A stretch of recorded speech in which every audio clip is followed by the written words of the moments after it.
So although this piece of technology is really a wonderful asset for a classroom, I want to point out that it shouldn't be relied on too heavily throughout the day.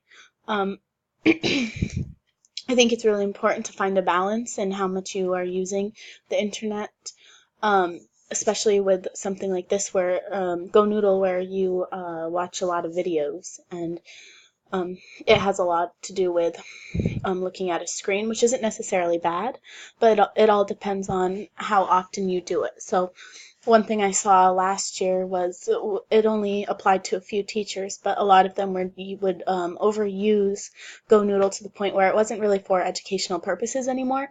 It was just to find ways to take up time throughout the day. So if they didn't have anything planned, it was kind of like, okay, I can just put on GoNoodle, you know? And so that's something we want to try to avoid as educators, is not to overuse these really great pieces of technology on the web and just be able to use them for the educational purpose. I think that will make or break these technologies.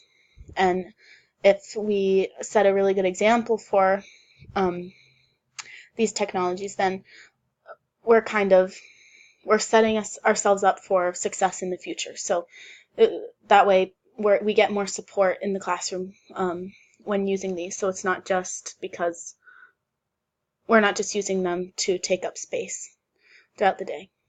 So that's just something to think about with GoNoodle. I also wanted to point out that one of the limitations of this site is the fact that you have to pay in order to get the most out of it. So unfortunately for parents and people at home, you are not able to have access to the entirety of what it has to offer, but you have to pay $10 monthly if you want to. But you know, even if you're not paying, you still get many really great qualities of the website. They don't just offer you like one or two videos per category. You get a lot of options still, even if you're not paying, which I think was really great. Yeah, so that's all I'm going to say on this video.